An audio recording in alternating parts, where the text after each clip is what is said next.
नमस्कार, बहुत स्वागत है आपका। आप देख रहे हैं इंडिया न्यूज। मैं हूं आपके साथ पिंकी धनखड़। खबरों के खास बुलेटिन की शुरुआत करेंगे और इस वक्त की बड़ी खबर। पीएम आवास पर बहुत बड़ी बैठक हो रही है। 11 बजे का समय था। तीनों सेना प्रमुखों के साथ पीएम की बैठक है। ये सीडीएस अनिल चौहान भी पीएम आवास पहुंच चुके हैं। ऐसे अजित डोभाल भी पीएम आवास पहुंच चुके हैं और ऐसे में अब ये महत्वपूर्ण बैठक के साथ ही इसके बाद एक प्रेस कॉन्फ्रेंस रक्षा मंत्रालय द्वारा की जाएगी और जब रक्षा मंत्रालय द्वारा प्रेस कॉन्फ्रेंस होगी तो उसमें जानकारी सीज फायर के उल्लंघन को लेकर दी जाएगी। आगे की कदम क्या होंगे ये दी जाएगी। थोड़ी देर में राजनाथ सिंह पहुंचने वाले हैं। फिलहाल यहाँ पर ये बड़ा अपडेट है और बता दें कि बैठक बेहद महत्वपूर्ण है। सीज फायर किया गया। सीज फायर करने के बाद पाकिस्तान की तरफ से जो गुस्ताखी की गई, ऐसे में उसकी उम्मीद कतई भी नहीं थी, क्योंकि ऐसा लग रहा था जैसे पाकिस्तान को सबक मिल चुका है।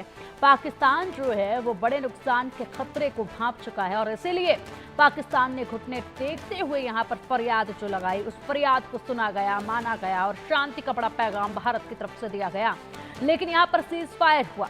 तमाम शर्तें भारत की तरफ से रखी गई। शर्तों के तहत यह सीज फायर हुआ और उसके बाद इसका कुछ ही घंटों बाद जो उल्लंघन किया गया उस पर अब कड़ा रुख अख्तियार करेगा भारत और साथ ही साथ सवाल करेगा भारत। और इसी के साथ बता दें कि भारतीय सेना को अभी भी खुले हाथ फ्री हैंड दिए गए हैं, सिर्फ इसलिए कि अगर कोई भी गुस्ताखी पाकिस्तान की तरफ से होती है तो मुंहतोड़ जवाब उसका दिया जाए, वो तोड़ कार्रवाई जो है वो की जाए। अब चलिए इसी पर अधिक जानकारी के लिए हमारे सीनियर एडिटर संजय जी का रुख करेंगे। संजय जी, महत्वपूर्ण बैठक जो है वो शुरू हो चुकी है। प्रेस कॉन्फ्रेंस में इसके बाद जानकारी भी महत्वपूर्ण दी जाएगी।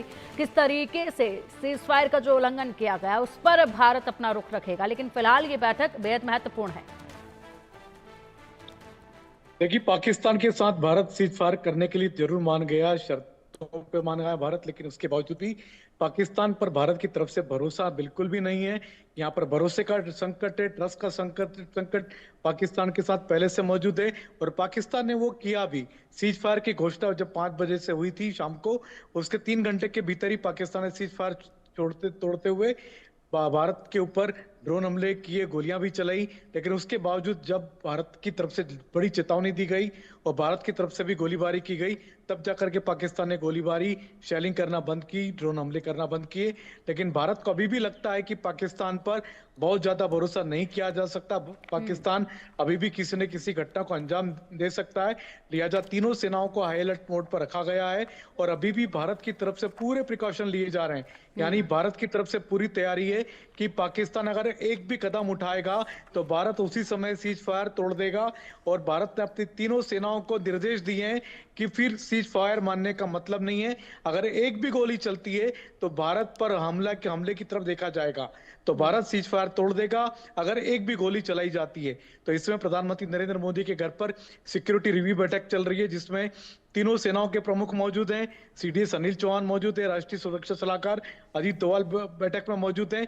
तो ये जबरदस्त सुरक्षा रिव्यू हो रहा है और सीज फायर कैसे हो रहा है और किस तरीके से इम्प्लीकेशन है इसके, वो सभी बातों पर विचार विमर्श हो रहा है। लेकिन कल 12 बजे की बात कही गई है कि 12 तारीख को सुबह 12 बजे दोनों देशों के डीजी मिलिट्री ऑपरेशन एक दूसरे से बात करके युद्ध विराम पर आगे की ओर चर्चा करेंगे, किस तरीके से युद्ध विराम आगे भी कायम रह सकता। लेकिन क्या पाकिस्तान युद्ध विराम कायम रख पाएगा, इस पर सभी को संदेह बना हुआ है। और देश की जनता का जहां तक मूड है वो सीधे सीधे साफ साफ यही था कि क्यों युद्ध विराम किया, क्यों सीज फायर किया। ये तो मौका था पीओके वापस लेने का। बिल्कुल, सवाल भेद से हैं। विपक्ष ने घेरना भी शुरू इस फैसले पर कहीं ना कहीं कर दिया है और ये फैसले पर घेरा नहीं जाता अगर सीज फायर का उल्लंघन नहीं होता। संजय जी, इसी के साथ अगर बात की जाए तो विश्वास पाकिस्तान को इस वक्त दिलाने की बेहद जरूरत है भारत को सीज फायर पर कायम रहने के लिए, क्योंकि पाकिस्तान भली भांति जानता है कि उसके घुटने अब पूरी तरीके से जमीन में जा चुके हैं। उसके पास इतनी क्षमता नहीं है कि वो यहाँ पर युद्ध कर सके भारत के साथ। इसीलिए सीज फायर का फैसला भी लिया गया, उनकी मिन्नतें भी मानी गई। लेकिन यहाँ पर विश्वास बेहद जरूरी है दिलाना। शर्तें रखी अब तक जो गई भारत की तरफ से वो रखी गई, लेकिन क्या लगता है कि अब दूसरी बैठक में और भी शर्तें रखी जा सकती हैं? कैसे विश्वास दिलाएगा पाकिस्तान? किस तरह की कंडीशंस अब भारत रखेगा इस सीज फायर के उल्लंघन के बाद? देखिए, पाकिस्तान ने जब पहलगाम हमले को अंजाम दिया था, तभी भारत ने कई सारे प्रतिबंध पाकिस्तान पर लगाए थे। सिंधु नदी का जल समझौता रद्द किया था, चिनाब नदी का पानी रोकने का फैसला किया है। पाकिस्तानी भारत में जो मौजूद थे उनके उनके वीजा रद्द किए गए थे। तो कई सारे ऐसे बड़े फैसले किए गए थे।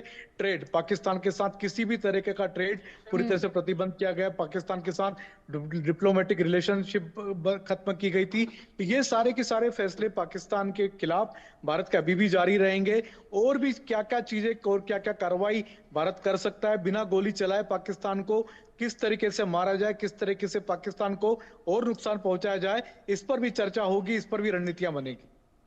बिल्कुल, ऐसे में ये जो तमाम फैसले लिए गए हैं, इन फैसलों पर कायम रहे जाएगा या नहीं, इनमें कितना कुछ खुली छूट जो है वो दी जाएगी। और फिलहाल यहाँ पर जो सीज फायर अब हो रहा है वो सिर्फ इसलिए ताकि यहाँ पर जमीनी कार्रवाई और अधिक ना देखी जाए, नुकसान और अधिक दोनों ही तरफ ना हो, ये इसलिए फैसला लिया गया। लेकिन बड़ा सवाल ये कि क्या पहले की तरह संबंध हो पाएंगे भारत पाकिस्तान के, क्योंकि अभी कार्रवाई जो है वो ये भी देखी गई थी, बहुत सारी डेटा निकलकर सामने आए थे, बहुत से ऐसे संजय जी नाम निकलकर सामने आए थे जो कि पाकिस्तानी नागरिक यहां रह रहे थे, उन्हें वापस भेजने की कार्रवाई जो है वो जारी थी।